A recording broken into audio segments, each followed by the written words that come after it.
Well, I've had the greatest respect for Valerie Tryon and her music making for many years now. I've recorded her for broadcast, but I've never had the opportunity of interviewing her. So, Valerie, I'm absolutely thrilled that you've taken time from a busy schedule today. Some big works you're doing in about an hour's time. I don't need to remind you, you're doing the Mozart G minor piano quartet. And earlier this afternoon, you were doing a rare work, something I've never heard before, and I imagine most people here have never heard before, the Vaughan Williams Piano Quintet. So with a schedule like this, visiting the festival, I guess it's a prerequisite that you have to have great reserves of energy and know how to pace yourself. Yes, I haven't had such a hectic week for a long time with the rehearsals, and I'm surprised that I'm still awake. Do you find that adrenaline and that sort of nervous energy are help to help you focus, or a hindrance? Well, I'll tell you after tonight. No. I think you have to be strong, actually, to do all this. And the musicians here are really, they work very hard. But the fact is that the music keeps you going, I think. It's the music. Everyone enjoys the sounds they're making, and the musicians here are so fabulous. I mean, it's a wonderful thing to play with musicians such as are here. It really is. Yes. It's tough for the audience too, isn't it? You know, we've got 3 concerts to sit through. That's hard work. How do you prepare for a performance? Do you have a routine, or do you just deal with circumstances as they arise?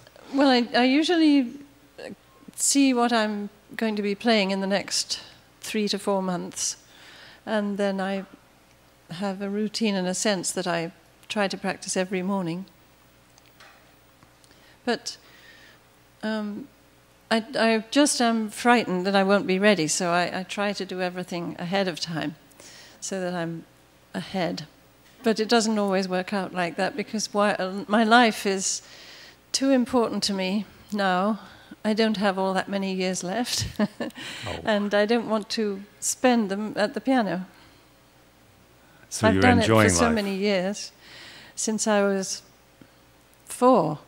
So I really don't want to go into the coffin playing the piano.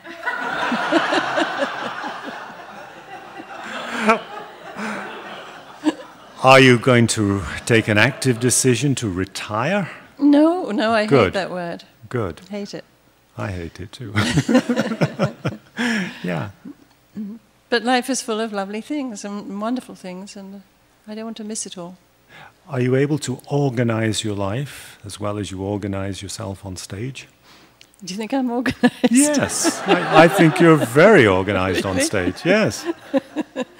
Well, my life is not organized, I have to say. I don't know what goes on in the dressing room and beyond, but... No, I'm not an organizer. But you're very disciplined at the keyboard. I mean, you don't have an excessive show. Your arms don't fly in the air, and at the end of a quiet piece, your forehead doesn't fall to the keyboard, sort of, for a moment's silence. It might. Shouldn't the audience share some of the drama? I don't mean the drama, I mean some of the technical challenges of the piece, or is that something that you want to keep for yourself? Well, you see, for me, it's a matter of economy of movement, because if you're raising your hands, it's much longer to come down again. So the quickest way along the keyboard is that way, really. Were you taught with just the fingers or the whole arm, or? I had a training called the Mate method, excuse me, which was a special relaxation method. Myra Hess was taught that way. Oh, yes. And also Maura Limpany. And right from a child, I had these relaxation methods, studies, exercises, which I really think have helped me through my entire pianistic life. because I've never had any problem with my arms or hands, which most pianists at some time do. No tendinitis? No tendinitis, nothing, unfortunately. But I really think it was Tobias Mate who did that for me. I see. Mate, S-M-A-T-H-A-Y. It's 2 T's. Okay, yes, yeah. Yes. And there were exercises like dropping onto the keys and holding onto the keys, and in any passage with a kind of rocking movement, he would suggest you use your wrist. Mm-hmm. It's like a string player in the Yes. vibrato. Yes. So these are just exercises of the keyboard, they're not physical exercises that No, you do no, on a no. yoga mat or something? No, not like the Alexander method. Or, No. No. So I really think that was a help. And then I did those Czerny studies of virtuosity, which I enjoyed when I was a kid, but I never really learnt them properly. Mm-hmm. I used to just aim at getting through them and enjoying them, but I never really learnt them properly. But I think they helped me as well. When you're learning a piece of music, a substantial piece of music, let's say, a big sonata or something like that, do you aim to put your interpretation into the piece so that you can say, aha, that's my interpretation, nobody else does it like this? No.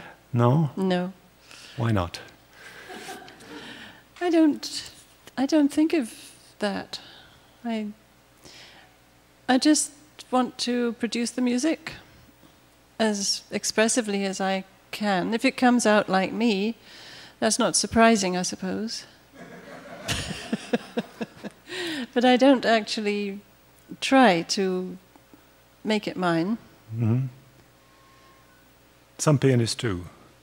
Yes. Yeah, a lot of musicians do. You know, Yes. well, when I play, I often don't know it's me on the radio. Oh, is that right? I've often been driving and switched on halfway through and thought, that's a nice piece, I should learn that. Then it turns out to be me. Just before we go through the life history sort of thing, from the word go, let me ask you, are you a perfectionist? Well, hopefully, yes, in the sense that I like to make everything right. It doesn't always work out that way, but I try. I try very hard to do everything right in the music.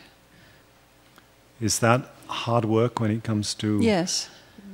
Yeah. So you're a hard taskmaster. Oh, yes. For yourself. Yes, I do try very hard. And it's a matter of discipline, as you said. Yes. To make everything as perfect as you can. How can you reconcile that then with enjoying life and not being on the concert platform as much? Well, I don't know. I suppose in a way not being at the piano is my relaxation. Uh-huh. Okay. Now you said you were at the keyboard at the age of 4. Is that when you started an instrument? So I don't remember, it's so long ago, but my mother told me that. Was your mother your first teacher? Yes, Okay. she was. Yes. Was that a good thing? Yes, it was a very good thing. And in fact, right up until she died, she would listen to me, which was a great help. She would just sit and I would play all my new program to her, and it was a very great help. Mm-hmm. She would throw in the odd comment, and it would be a great... I miss her in that respect, as well as other respects. And for that. This was obviously in England, but whereabouts in England? Well, we lived in lots of places. I was born in Portsmouth, and then my father had a job up in Yorkshire as a teacher, so I was whisked up there. Whereabouts? In a little town near Leeds. Oh, yes. Called Normanton. It was a mining village. Yes, I'm from Huddersfield, so that's... Are you really? That's I didn't 20 know miles that. away. Really? Yes. Well, when did you leave? Now I'm being interviewed. I left when I went to college or to university. Yeah. Mm. Interesting. All right. Let's talk about that afterwards. But at some point you went to the Royal Academy of Music quite early on. Yes, I went when I was a junior exhibitioner. I don't like that word, do you? It Exhibitionist. sounds maybe so we should call the police. But I don't Yes. know. But I went when I was about 12, I think, to the academy. And then as a student, they let me in early. I should have had my school certificate, but I passed my associated board scholarship. Mm-hmm. And they waived the rules for me and let me in early. At the age of 5. No. The age of 15. That's still very early, though. Yes, it was early. Yes. And I was there for 5 years, though. Okay. And was it during this period that you played for Vaughan Williams? At the end of my time in the academy, yes. I was about 19, I think. And I played with Ralph Holmes. Do you remember the violinist? Yes. And he and I had a duo at the academy. And we used to play at music clubs too. We had a very nice, enjoyable time together. He was killed, or actually he was mugged, when he was only a youngish man in London. He went in his evening dress after a concert to get some money from an instant teller, and he was coshed from behind. And he woke up in hospital. And while they were sort of curing him and looking after him, they discovered that he had a brain tumor. And shortly after, he died. So it was a very sad end for him. But before that, the two of you had played for Yes, Vaughan we played Williams? a lot together. But for Vaughan Williams? And yes, to Vaughan Yes. Williams, sorry, Yeah. yes. Yes, it was the final year for me and the final ceremony. And I had this Dove Prize, which was the top prize for the students. And we played together. And Vaughan Williams was there, and he presented the award to me. Oh, yes. And He's quite a gruff old character, isn't he? he was very gruff and very Yeah. untidy. Did he say anything? He sort of sat there and his handkerchief was falling out of his pocket and his hair was all over the place and his tie wasn't tied properly. And yes, but it was wonderful. Did he actually say anything to you directly that you can remember, or was it more his presence? It was his presence, really. He Yeah. said congratulations and wished me luck. And Good. yes. Were there other sort of well-known characters or personalities around the At the academy? the academy in those days? Well, there were a lot of famous pianists and one or two composers. I think Alan Rawsthorne was there, and Lennox Berkeley, Howard Ferguson. Yes. They were there. And Dennis Matthews, I don't know if you remember. He was an English very much. pianist. And Yes. Harold Craxton, who was teaching there way after I left. A lot of these are names that I remember growing up, you know, from exercise, from student books, editors of associated board exam books or something Yes. like that. That's Yes. right. York Bowen, there was another Yes, one. York Bowen, indeed. Felix Swinstead. Yes. Yes. Yeah. How interesting. After the academy, I think you went to France. Yes. Okay. I got to study. I got a boys' scholarship to study in France. I had the choice of either traveling in Europe on the scholarship or having lessons. So I chose to have lessons with Jacques Février in Paris, which was Yes. wonderful. I was there for 6 months, and when my money ran out, I still went back again to see him quite often. Aha.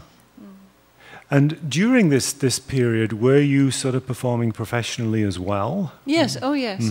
I started playing quite young, and one thing led to another. The BBC was my best advertisement because everyone in the nation used to listen to the BBC. I don't think they do anymore. But that Certainly not in the same way. No, it was a great help when I was young.